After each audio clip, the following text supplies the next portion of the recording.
Hi, everyone. Thank you for joining us on the next episode of this special chapter of Metanoia of the 20s. This is still the pilot season for the English version of this show.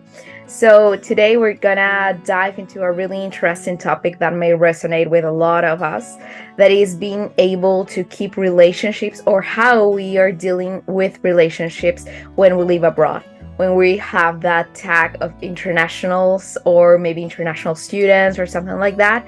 And to talk about that, we have an incredible guest that is my really good friend Alisa, that I met in the UK, and she has made the time to be here with us and share some of her own experiences, her own advice. So Alisa, thank you so much for being so patient with me and being able to be here with us. So tell me a little bit more about yourself, why you're here, why you chose to be on this exciting new podcast that we have. Thank you so much for calling me. I was so surprised when you invited me. I just really like the idea of talking about, because being in your 20s is such a mess, and being in your 20s and going abroad is like a bigger mess. So first of all, just an opportunity to talk about it with someone who shares the same experience is priceless. And also, I think if I had a podcast like that before going abroad or during my time abroad, it would really help me to listen to people. And it really helped me even like on social media, seeing examples of people who are going through the same thing. So I thought, that just sounds like a great idea, to be honest. And to tell you a bit more about myself. So just for the listeners, the viewers, I am from Russia, and I came to UK last September for my master's program. So I've lived a bit more than a year in UK, and yeah, it's been a wonderful experience, and it's been the most, I would say, like the most emotional experience of my. Not the most emotional experience of my life, okay, but the most like transforming in a good way experience in my life.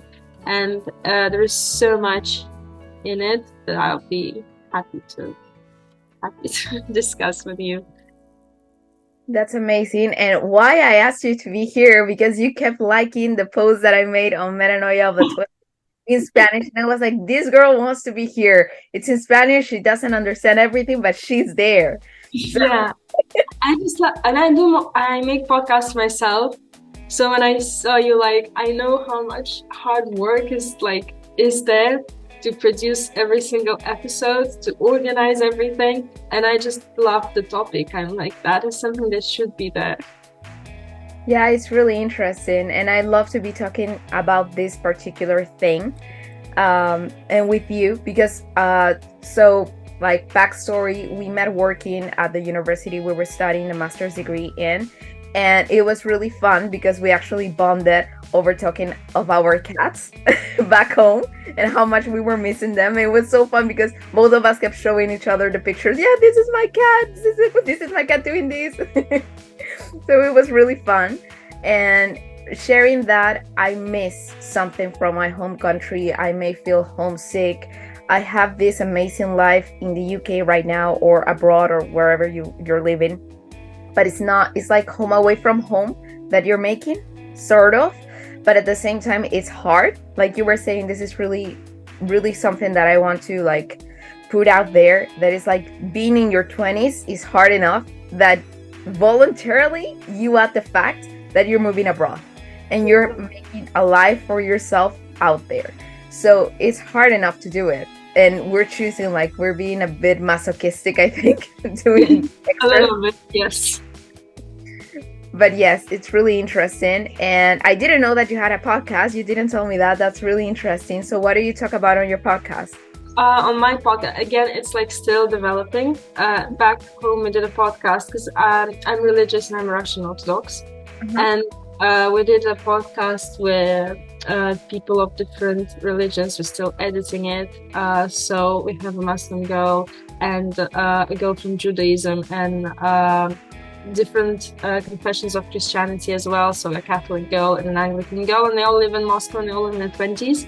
And we kind of just talking to each other about the experience of being a young religious person, because many people look at you kind of a little bit strange, like you're from a medieval ages or something like that, and being at the same time being all of them are very, very progressive, very hardworking, I would say very feministic young girls, and talking about like why are they religious and what it brings to their life. And yeah, that's why also I resonated with you doing a podcast, because I understand how much it gives you personally as a creator to have these conversations sometimes with people. And like, yeah.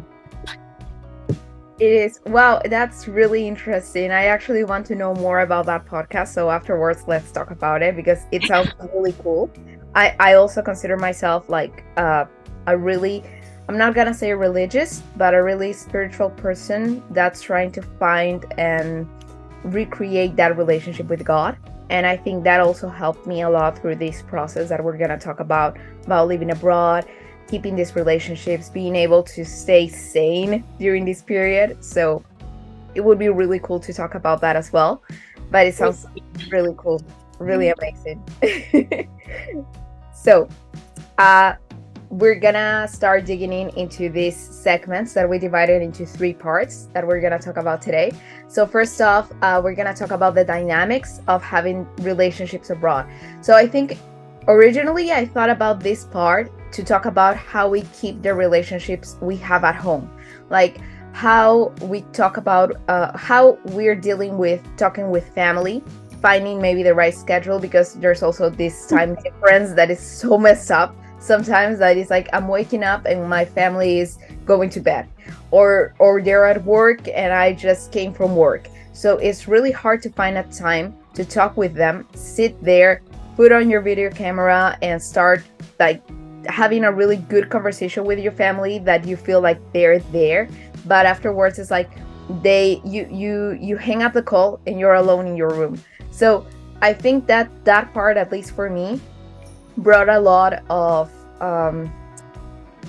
different feelings, because especially for me in particular, I left everything in Peru when I moved to the UK last year, and I wasn't expecting to do that. Originally I was thinking about going back, but I literally received the news of being able to study in the UK like 1 month before moving there, before classes started. And I had to deal with the visa stuff, with everything. And I had to leave everything, including my cats. And I had to brought everything else that was mine to the UK into 3 luggages. And that's it. Like everything else I sold, everything else I left. And it's like, there's nothing that's mine except for my cats in Peru right now. So it was really hard for me to deal with everything that included that in less than 2 months. So it was hard enough to talk with people back there afterwards, and then realizing that I'm in this room in an accommodation at a university in the UK and I'm alone. I don't know what to do. So it was really nice, but at the same time sad when I talk with people back home. So that's how it was for me. I think that a lot of help came when I started going to therapy online, and it helped me a lot to start talking with my psychologist there. And how to deal with those relationships also helped me to talk with people who were living abroad, not in the UK, but I have friends who are living in Canada, who are living in the States, and all around the world, and how they were dealing with feeling like that as well. So that helped me. I don't know if you resonate with that. Yeah, I resonate with many parts of the story, because it was my dream to study at this particular program and like in this particular country, but I didn't know if I'm going, because like obviously with all things happening back home, getting a visa from Russia to come here was like, that was a whole process, and I got my visa 3 days before my program started. So like up until then, I knew I got into my dream university. I knew I got a scholarship even from the university, but it was always like a question of would I be able to go there? So And when I wasn't telling people as well. Like I told my closest friends and I told my family, but for many of my friends who are still very close, like for my circle, I was afraid to tell them because you just you feel like kind of a loser if you tell, oh, I got accepted in the uni, and then like, ah, never mind, I'm not good. So you don't want to jinx it.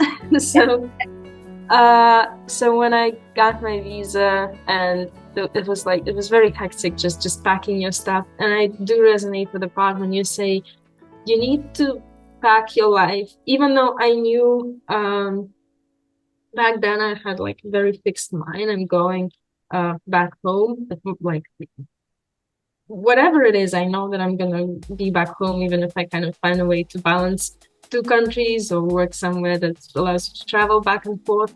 But even for a year, packing your life into suitcases and leaving is a very strange feeling. First of all, you just understand how much of your stuff that you think is necessary you absolutely don't need. Like, oh my god, I can actually leave on these two suitcases. But that's like a good side of it. But also, and your cat is going in your suitcase, and she doesn't want to leave you. That was very emotional. And I think while leaving everyone at home, it was hard with some of my friends, like, because everyone, if you have a good established relationship at home, it's a good thing, and it's also a very tough thing because they are gonna miss you and they don't want you to go. And it's absolutely understandable that they don't want you to go because they love you, but you kind of deal with your emotions and with emotions of other people as well, telling, oh, I'm gonna miss you and please come back. And my friends threw me it was a surprise goodbye party a day before I left, and it is. I cried on the plane a lot. Like I was happy to go, but at the same time, and the news were very concerning, and I was a mess reading the news and thinking about my mom crying in the airport, and then watching Lion King on the plane. Just and I remember, like every normal person cries when Mufasa dies. I cried when Simba came home. Because I was like, Simba came home and I will. And I didn't even land in UK yet. I was still on my way. But then that's emotional. But then you arrive and I've discovered, I thought I'm going to be more in touch with everyone. Because I thought, there'll be so much to tell and I'm going to share so much. But once you arrive, there's just so much. Your documents, you need to open a bank account, you need to settle down in a new accommodation. You have nothing in a new accommodation, so you go shopping for those like things that I don't know about you. I lived with my parents before, so all these things of like, I don't know, washing machine, like detergent, and I don't know, is it called detergent in English? Yeah, detergent. I think. Like every single like washing liquid, and I don't know, clothes to wipe the surface and everything. So you need to establish the whole like routine, and you need to have everything you need for your life, and you need to discover where the laundry is and how to cook. And I was living in a student accommodation, so you're surrounded by people you don't know, and you have those like I was never rejecting an opportunity to spend time with them, especially in the beginning, in the kitchen, because even if you your friends at home, they love you, and you appreciate it and you value them a lot. But right here, you need to establish these new connections because you're going to be here and you're going to live with these people. So I've discovered that I can't keep in touch as much as I wanted to, because there's just way too much. And of course, you're studying your degree as well, and that's a lot. And you're studying it not in your native language, so sometimes your brain just overheats from everything that's happening. And my, I think my biggest challenge was that there was a huge misunderstanding with some of the people, And I've discovered also that people I didn't talk as much to, like, you know, there are friends you see like once every 3-4 months, or you see them once a year, and they're really your close friends, but you don't talk as much on daily basis. These friendships flourished when I went abroad because they started checking on me more. Like, they're like, oh, how are you there? But at the same time, there was no expectation to keep in touch every single day or to be in touch constantly. So these friendships became stronger, had more to talk about, and but there are friendships, and in my case, those were my childhood friends with whom we grew up, and I had the habit of being online like almost 24/7 before, and replying very fast as well to them. So for them, that was a huge, for us, that was a huge change of suddenly not being able to do it. Yeah. And there's so much in it because there's there's being offended that someone is not giving you as much time, and there's also being worried because, for example, if my friend is so used that I'm there every day, if I'm not there, she thinks something should have happened, like maybe she was run over by a car or something. And I think we're gonna talk about it like afterwards as well.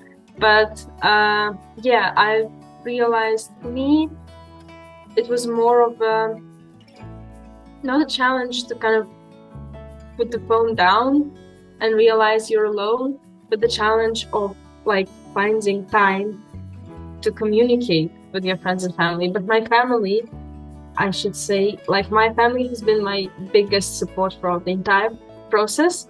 The one rule that I might after coming here, I think there's only one of my best friends who I talk daily with, and it's much like, it's less than we talked before. It's just like mostly checking on each other and like telling about the most important things that like throughout the day. But my mom, that's the only person I call like throughout the entire process. I only called her every day, and what I've realized, and I have like a half an hour to 1 hour conversation with her every day, not on video, it's usually like running somewhere and talking. But what I've realized during that time, that when people tell you they miss you, you think that's the support, you know, when you're leaving, you think that's the support you need, actually, because you're very afraid that they're gonna forget you, and that I was very afraid that I'm gonna come back and no one remembers me, and they're gonna be like, you stupid, we are gonna miss you, and then we want you back. But the biggest support I felt was from my family, when they told me, we do miss you, but you don't have to worry about it. Because like, I felt that the fact that my family was okay with me going, that they gave me the freedom to go, that they were always like, and throughout the year they were always like, you don't have to worry, even if anything happens, if you, I don't know, find a job, suddenly get married, there, anything happens, you don't need to build your life based on our expectation or on us or how much we miss you. Like, we open every door for you because we want you to be free. And that was the biggest, like, that is now how I define love. When people don't kind of hold you back or hold you tight into you, and when they say that, I think that was the thing that I wanted to hear the most, and I heard it from some of my close people. When leaving, when they tell you, go and achieve anything you want and try to do anything you want, because when you come back, we are here. We're not going to disappear anywhere. Because with some people, you are afraid if you don't keep in touch, or if you go for too long, or something will be wrong, or you will break something, or something will disappear. And I think that's the thing you can do for people who are leaving abroad, because it is tough. Like, it is so emotional and just physically tough. Is to tell them, don't worry, like, I'm gonna be here. Like, yeah, it's tough and I'm gonna miss you, but you do you, Mm-hmm. and you're not going to lose me over that. And that's what I understood about, I mean, I pretty much know that not going to lose my family over anything. So my parents are just so amazing and loving and supportive. But like hearing it every day, that helps. But I did have those moments, like not with calls, but when you said you realize you're alone in your room. I had those like weird dreams that we're on vacation with my family here, and they came to visit me, and then you wake up and they're absolutely not here. That's like you do feel lonely, man. And I think the toughest, because usually the call with my mom is just like kind of that's the support, like the recharge I get throughout the day. Yeah. Talking with her and telling her like when you're doing your final thesis or something like that, and just like telling her all the anxiety little cloud that is forming around your head. But then the sad part of the calls is when you realize you're not there for something that's happening with them. And when my parents, my dad's moms, my grandma from my dad's part got really unwell, like in the past few months, and she has dementia. It was getting worse and worse, and it was very tough for my parents because they had to deal with a lot, like nurses and taking care of her, and all the changes that it had. And I realized I can't help them with anything. Like I can listen to them, but half of the time my mom is just too tired to talk. She's like, yeah, she just calls to check I'm okay. I call her, but then she goes to sleep and I'm not there. I think that is another sad part. You realize some events that going on with your friends and family, you're gonna miss. You're not gonna be there, and they're gonna miss yours as well. But with good events, it's at least you're sad a little bit. Like I have a friend. We've been friends since forever. Like since forever. I think like since I was 7 or she was 6 or something like that.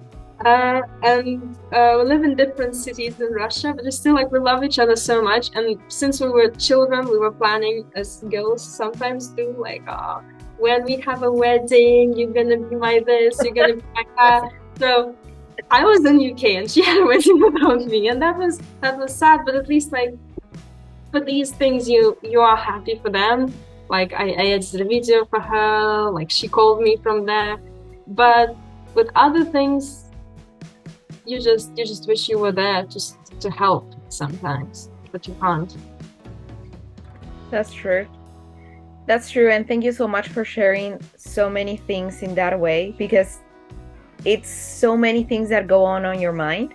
And I want to like talk about one of the things that you mentioned about the fact that sometimes you want, or when you're planning to go somewhere else, like the UK or wherever you're going, you put your mind into saying, okay, I'm gonna keep in touch with you who are really important to me, and I'm gonna try to talk to you on a daily basis, and I'm gonna keep you updated, and this is gonna happen. And when it starts not happening because you have so much to deal with, and you realize that they also have so much to deal with, you start feeling guilty at the beginning. That happened to me too. It's like, yeah, I mean, but I said I was gonna keep in touch. I needed to keep this friendship. I needed to keep this relationship. I needed to make them feel like I was there physically, even though I wasn't. But I loved how you mentioned the fact that your family made you feel like you do you achieve whatever you have to achieve. And when we talk, of course, we'll talk, we'll be there for you. But whenever you come back, we're going to be here for you. And whatever you do, we're going to be here for you.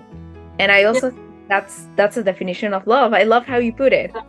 I do think, and I even have like one of my friends gave me, I'm a huge fan of Chronicles of Narnia, and she gave me kind of like I don't know how it's called, but like these little cards with quotes from the book and pictures from the movie, and I have them like above my bed here. So like also before I left, she gave it to me, and there is one quote that says, "When you're afraid," the quote is in Russian, so I'm now translating it. but might not be like as Ah, it is in the book. Yeah, but the premise is that when you're afraid, the best thing to do is to turn your face to the danger and feel that something big and warm is behind your back.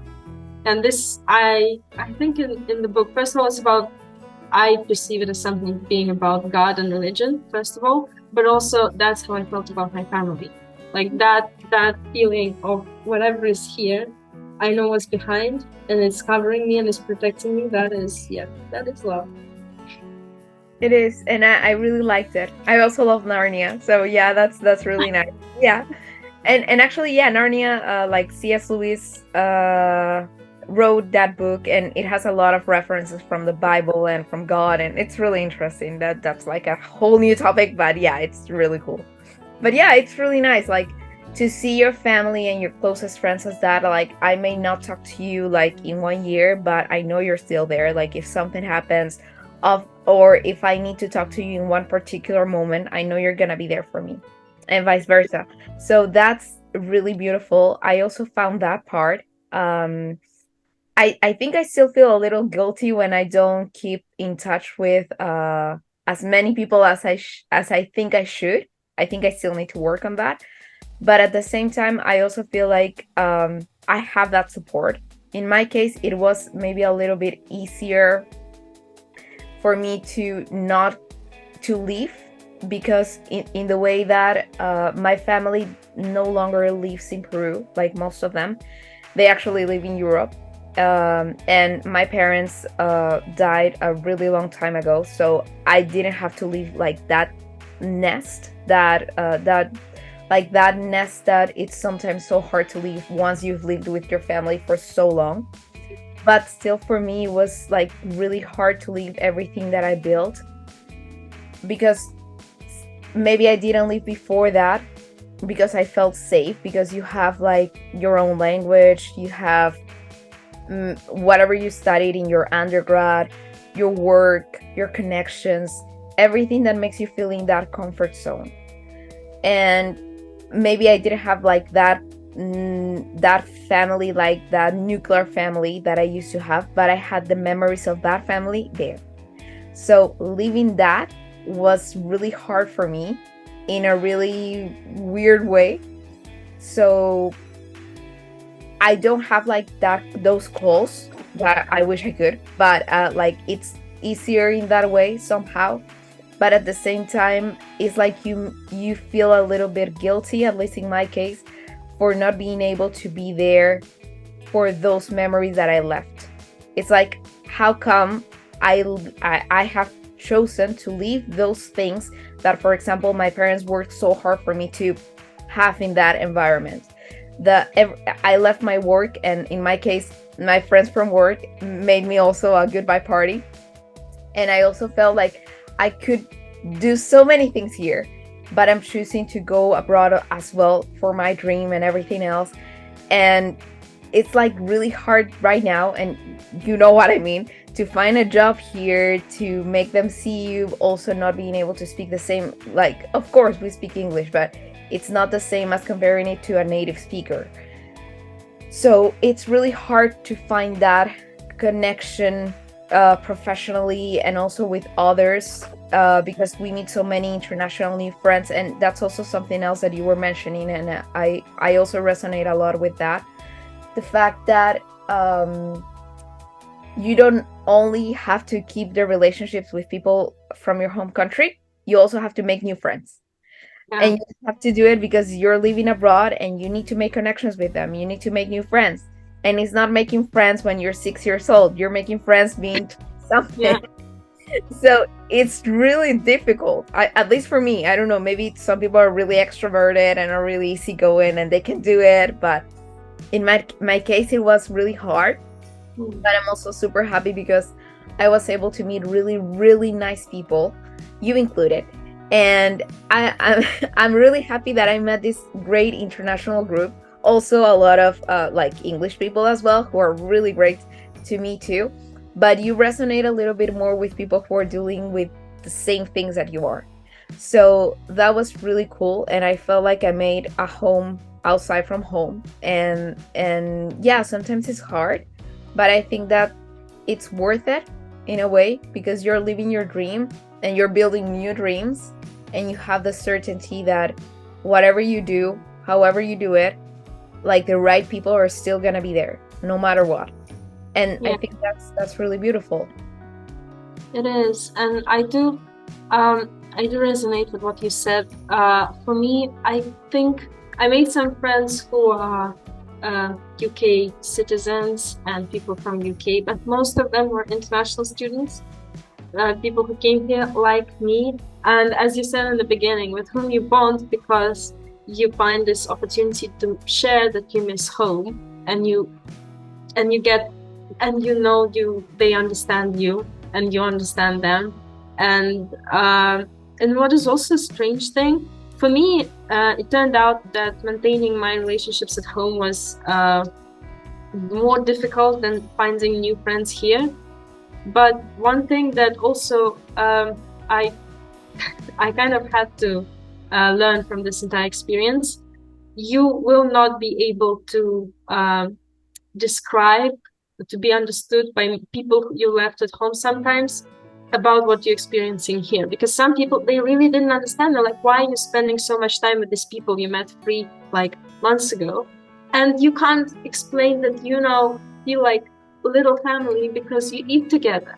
You go through all the toughness of being in a new place together, and in 3 months, somehow, you became it's a matter of survival, but it's also a matter of life closeness because you overcame so much together. And and I had to understand that not everything I do will be understood by my best friend. And with one of my friends from childhood, we've been together for so long, this thing was very visible.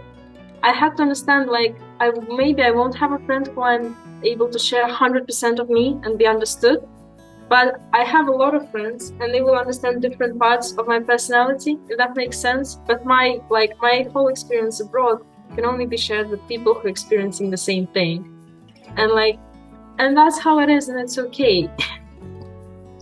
Exactly. Yeah. So, and for me, I guess one of my friends was the biggest transformation I had to experience in a certain relationship, because it's connected with so many factors, with how close we are and with how close we are used to be, and with my personality and with her personality, and with the way we kind of brought up. And because also in my family, my aunt lives abroad, and my grandparents from my mom's side live in another city, and my dad traveled a lot for work my entire life, and we are kind of used to, from a very young age, I'm used to being a family, and being close does not necessarily mean being together physically. And we have this established pattern of calling each other and still being feeling as close as you would be if we saw each other all the time. But for my friend, she lives in a very different lifestyle. They always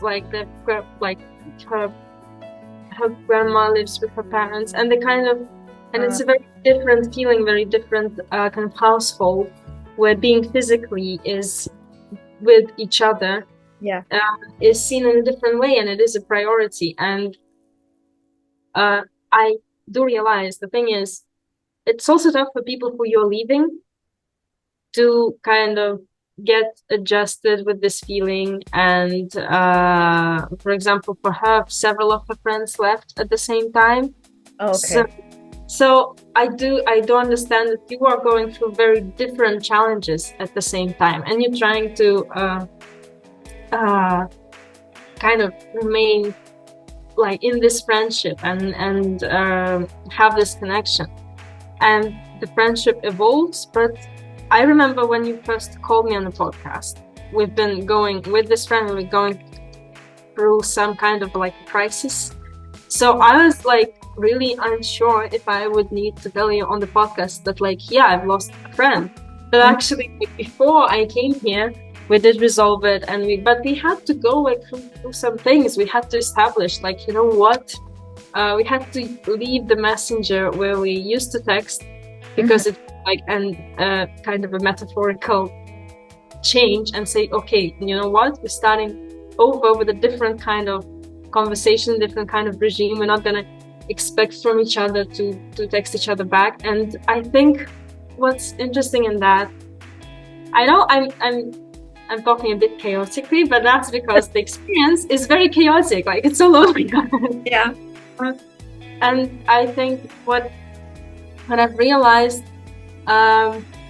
your closest friendships, especially your childhood friendships, are the ones that are harder to maintain as you grow up, because there are more expectations in them, first of all.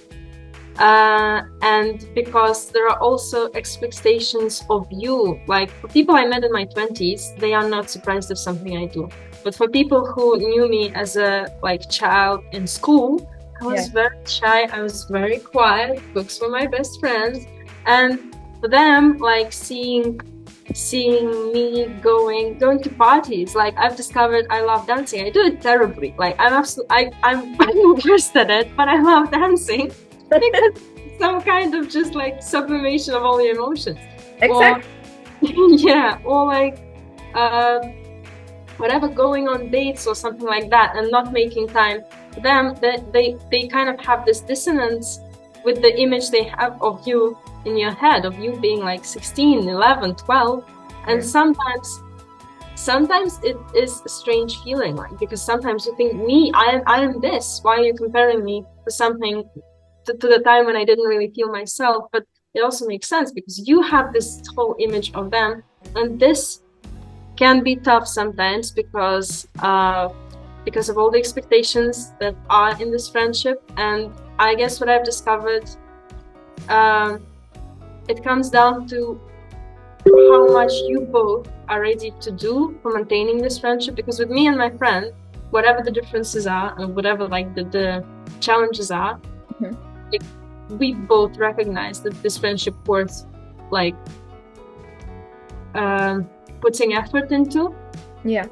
And if you both feel that way, and if you both if you see that the other person is ready to do something for you as well,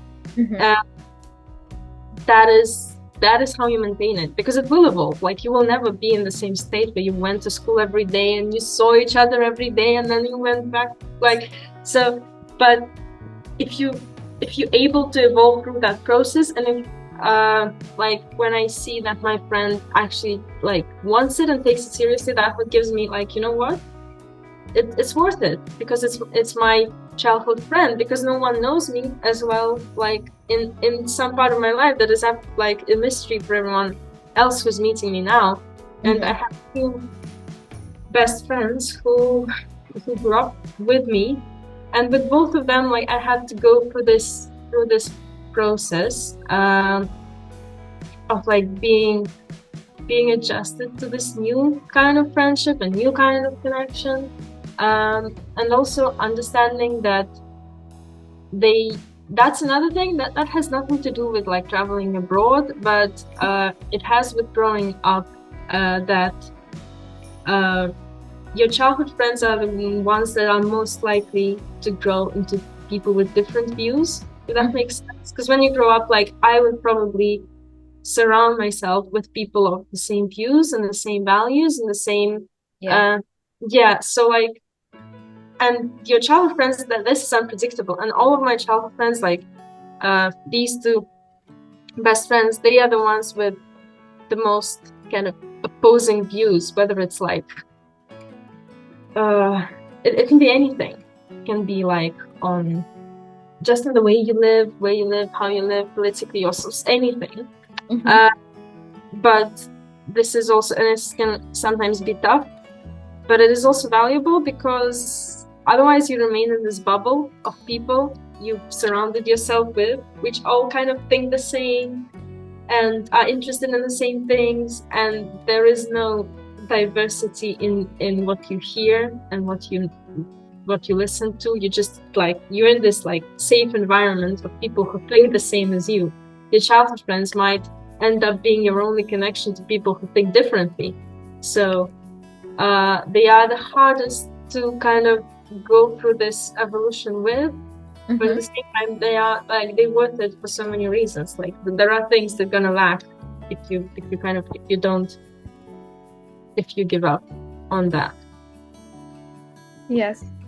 Yes, actually, I do resonate a lot with that experience. I had a really similar one because also for me,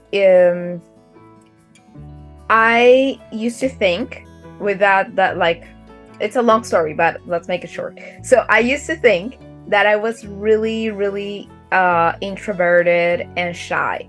I think I am. I mean, I do have a lot of introvert traits. And it has been really hard for me to make new friends since forever.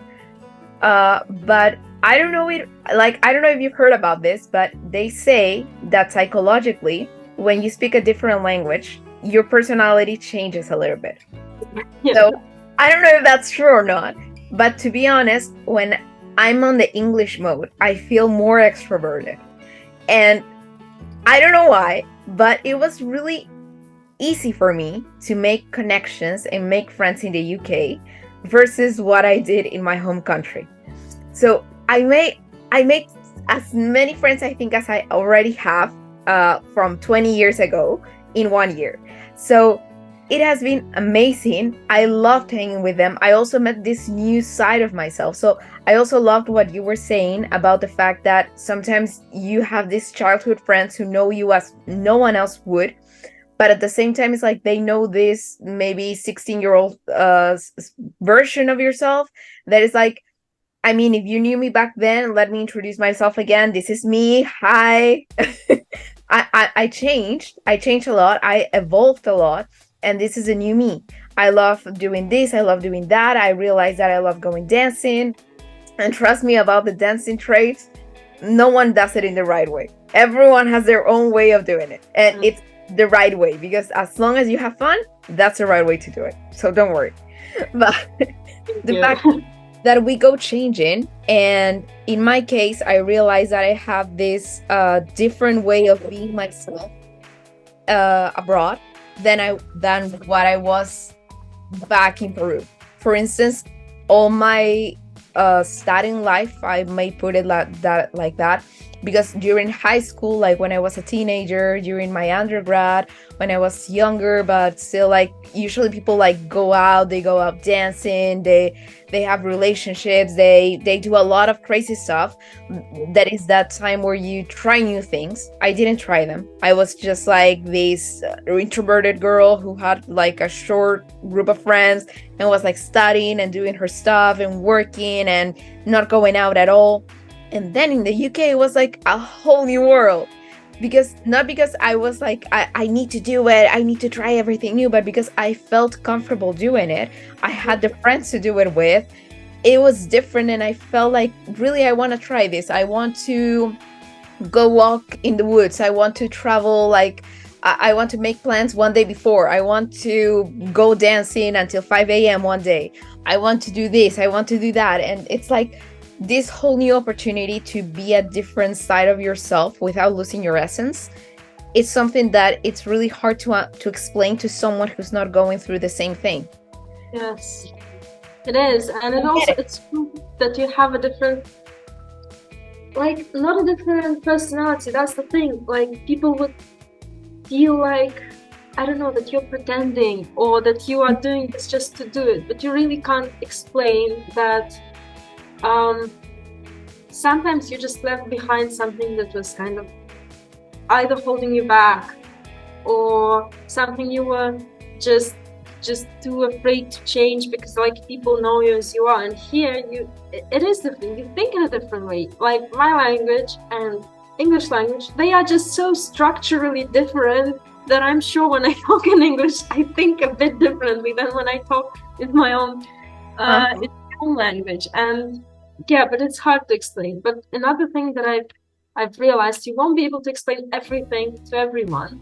So like this childhood dream of like having a best friend, I do have best friends with But I thought like, am I gonna be like 100% me with them? Mm-hmm. No, you won't. But you will be like 20% you with them, and 20 and 20 and 20, and that's how you kind of explore your entire like the broadness of your personality. I can be 100% me with my mom, so that but and that's okay, and that doesn't mean they're not your best friend anymore, and you kind of like challenge all these labels again when you go, because I have best friends at home, but I also have best friends that I made here, and like they are different types of best friends, and it's okay. I don't need to kind of like rank them and put one Yes. on top. And also another thing, someone will always be disappointed with you, and I was such a conformist person growing up. Like I avoided conflict at all costs, and I always wanted people to like me, and then realizing that sometimes people won't like you because, or rather realizing that if you keep doing this, you won't be able to go anywhere, because of course everyone would be happier if I stayed back where I stayed, and if I remained who I remained, and I would be just like kind of cheerleading for my friends when they do something. But me, everyone wants this stable person in their life that doesn't change, this kind of like place where you can go, where you feel like nothing changes. But you can't be that place, because otherwise you won't ever achieve anything, and you won't ever like kind of truly feel yourself. And while you do it, you tend to disappoint, or not disappoint, upset someone. And that's another thing I had to come to terms when I came abroad, because that was about keeping in touch, it was about connections, it was about doing something I didn't do at home, and kind of hearing my friend telling like, I can't recognize you sometimes when you tell me your stories, I don't know who you are anymore. Sometimes you need to say, well, that's gonna happen. You can't do anything about it. And by the end of the day, if they are your real friends, and if they are like really loving you, whoever it is, like it might be friends or family, or like if they do, like if their care and love for you is stronger than the kind of sadness and disappointment they experience, that is the only factor by which you can judge like that. Then that is a friend, and that is a relationship worth maintaining. Yep. Yeah, I totally agree with that. And yeah, I mean, it's super hard to hear someone you care about like telling you something like that, like, I can't recognize you anymore. Who are you? Well, this is me living abroad. Nice to meet you. But yes, I mean, sometimes it's really hard to deal with that. And you're really like the fact that you're always going to make someone not disappointed, I think, just maybe they won't approve completely of you. I think that will happen if you are the most correct person in the world. Someone is always going to have an opinion of you. Always. Yeah. And it's always going to be someone who has a negative opinion of you. So whatever you do, they're going to be there. They're like, I don't know, like that 99% of bacteria that is disinfected with the product, the detergent that we were talking about, that 1% is always going to be there, whatever you do. So might as well just enjoy it and do whatever you feel like doing. So I agree with that completely. But yeah, so just going back into track a little bit into what we were talking about. We were missing about the point that we started with as well, about feeling lonely. Like, I mean, definitely, I think it helps to make these new connections, these new friends. But I also wanted to bring, I mentioned it before, but for me, it was really helpful to find an objective point of view. Like for me, it was having therapy. It helped me a lot to put things into perspective, like to see the big picture. Because like I told you, when I first arrived to the UK, I remember I got to George Eliot, to the accommodation at the university at night. And I arrived there on a Saturday. I remember because it was really shocking for me to see that nothing would be open on Sunday, especially in England. Yes. And after 6 p.m. as well. Yes. I'm still not like, I haven't come to terms with that. Yes.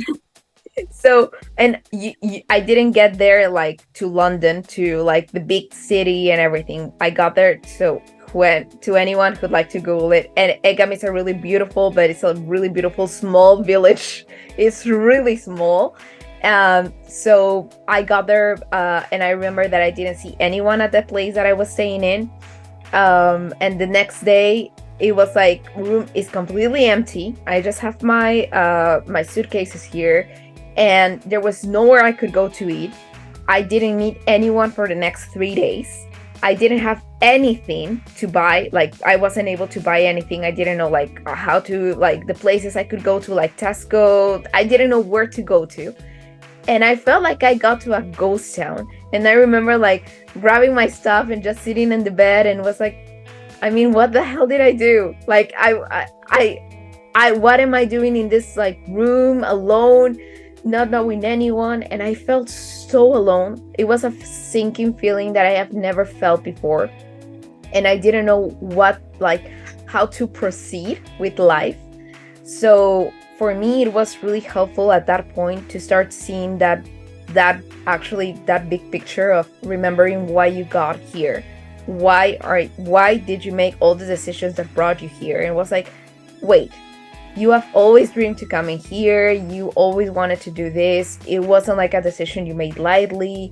You're going to make new friends, so you're going to make a new life here, and you're gonna be able to do it, and it's gonna take time. And something also that my psychologist told me was that nothing is permanent, and that helped me a lot at that moment, because it was like you're really sad at that point, but at the same time it's like it's not gonna last. You're gonna meet new people, you're going to get used to going to classes, you're gonna get a job, you're gonna start a new life here, and you're gonna get used to it, and it's gonna be amazing.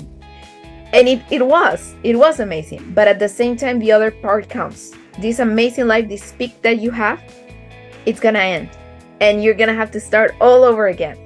Yeah. But when you find like the right, I don't know how to say this, like the right rhythm of life in that way, I think that's the trick. And I haven't found that yet. I think I still have my ups and downs on that way. But for instance, as I was telling you also before, like I never expected to move again to another country. So in less than 2 years, like adapting all over again. So, but this transition has been so much easier with the knowledge that I got from last year. So yeah, I mean, I think that's like getting into it, like getting into the new songs that life throws at you, like getting into the new rhythms, just dancing to the beat, just getting poetic here. But yeah, I mean, it works. Just keep going with whatever life throws at you, and keep like skipping into these new chapters and meeting new people, and these new relationships that you're gonna get. They're just gonna get easier to meet these new people abroad, meet these new people that are gonna resonate with your life, like with those percentages of yourself, they're gonna resonate with that. And I love how you put that too. Like, I'm gonna resonate with 20% of myself with you, I'm gonna resonate with 20% of myself with you, and obviously I'm gonna be maybe 80% with my best friend back home, and maybe 70% with whoever it is, and maybe 100% with my mom. And yeah, but that's who we are built to be. Yeah. In the present, in the future, and just like make the most out of it. I'm sorry, my notifications keep calling. Even though I turned them off, but no. Yeah, I'm so glad you adapted, but I'm also so like sad to hear that was so tough for you in the first days. But it usually is though. Yeah. But yeah, I mean, for me, first days were mostly about luckily, because like Russian cards don't work abroad. My biggest thing was I couldn't go anywhere, like especially like I only had cash, but most of the places in UK, like buses don't take cash, for example. So yeah. I had to, and I had two most amazing friends. We did feel like a weird little family. But they just took me at, like I had to go to a person I was lucky because these people, I moved in Highfield in another accommodation very close to you, but they were there from December intake and I came in September, and they were still kind of in between their studies, but they also lived there before, so that they were not new to the area. And two of the guys there told me, do you want us to like show you around? And I had to go to first night, see for the first time in my life and say, can you pay for me on a bus? I will return you money when I get my card. So I guess the experience was different in terms of like, I just needed to find someone and I had to stick with them. But that is how I found like best friends in UK. But the feeling of loneliness, it does appear on one, like not on one occasion, but like at different points of your experience. For example, for me, that was when these first cohort of people who I moved in with, they moved out because their course was over, and then new people moved in. And in that transition period, and I also just came from my like I went back Christmas and I came back here and I felt very lonely. Like I was working, and that was the strangest feeling. That like I've seen many like Instagram reels of people talking about the same thing. When you feel lonely, like I was walking around London, I was missing my friends who used to walk with me here. I'm in the same place and they are not with me. They went back home, like to India. And I'm missing my family because I wish my little sister was here, but she's not, because this is our favorite cafe and she's not. But at the same time, I felt split in half, because at the same time, on the other side of me, I really feel the most like the biggest freedom of my life in this particular moment. And I'm big on freedom. Like I love, I don't know, from the very like young age, this is one of the like values I always had in books and songs and everything, like best stories that I love, about people in one way or another finding their way to be free.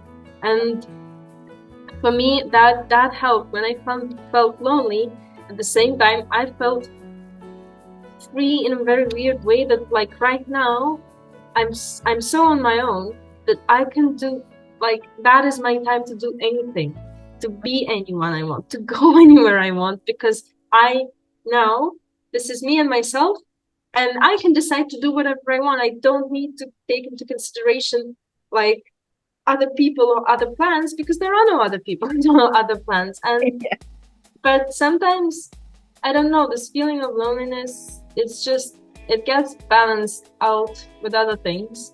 But for me, the tough part was, I loved how you acknowledged it right now, because I feel that sometimes, and I feel I saw it in many people who were coming and going in accommodation, it's very tough to acknowledge that, because you kind of take a huge risk when you go abroad, and you also you make a big statement, if that makes sense. You make a statement in front of your parents, who you kind of had to my parents are proud, and my mom told me best thing ever, like recently. She said, we are so proud that you went, even though in the beginning dad was absolutely against it, and that makes us even more proud that you went, even though and you like you proved to us that you need to. But many people, like, you make the statement, I'm gonna go, I'm gonna be okay, this is gonna be amazing, and it's very hard to acknowledge to someone. And you see other people who are kind of, you think they are doing better until you know them. You think, oh, they are outgoing and they have a lot of friends, and they're living the best life here in uni. And it's so hard to acknowledge to anyone that it's tough, or you're not living your best life, or that you are crying like for 2 weeks straight every evening. But and it's very hard to explain as well, because people will be like, oh, so come home. Don't worry, this nightmare will gonna end soon. And you're like, but this is also the best time of my life at the same time. And I love how you acknowledge that it is tough, and until you experience it, you won't be able to explain, but it's like, okay. And it doesn't mean, if it's tough right now, it doesn't mean you're failing at what you said you're gonna do. And it doesn't mean like everyone else was able to do it and you were not. No, you're just experiencing the most common, the most normal emotions. You're away from everything. You lost your entire life. Everything you have is there, and you're away from it. And it's scary, and it's sad, and it's lonely sometimes. And whatever you feel, you are doing great, because many people won't be able to do it at all. Yeah, that's true. And for me, it helped to surround myself with things from home. That's how I felt less alone. I will show you if I will be able to do it without kicking my laptop out of place. Like, I printed around 60 photos of everyone going, and I covered my walls with it. And now that I moved to a new place for my accommodation, I miss my accommodation. I put on this like boards, and there's another one behind. So like, oh no! I said my mom and dad and like everyone is here, and my new friends from my degree as well. So like, I've surrounded myself with reminders that I'm not alone, and I have all these people. And I took the toy I took everywhere since I was free, because it's part of me and part of my home. So if for anyone who thinks that is stupid and childish, do the stupid and childish things and bring the things that bring you comfort, because like, there'll be days when you need them, when this toy is the only thing you can hug. That's so true, and I love the fact that you have those pictures with you. I also have my pictures here. I cannot show them to you right now because they're a little bit far away. But I mean, yes, that's actually a really great advice. Do the childish thing, do the immature thing that it may seem, but do it. It's so dramatic. You're printing out 60 photos. You're just going for like a year or a year and a half. Like, yes, but like, I need that. Exactly. I need a reminder that I'm not alone, that when I wake up at night, I see those pictures and I know there are people out there who I don't talk to every day, but I know they're there for me. They love me, and wherever I go, whatever happens, they're gonna be there for me. And that's really beautiful. And actually, like, I also made a lot of friends like from different countries that I never thought I would be able to meet. But now sometimes they talk to me and they're like, oh, come visit me in my home country. And I'm like, I've never thought about going there, but yeah, I mean, why not? At some point I might go visit them, and whole new adventure.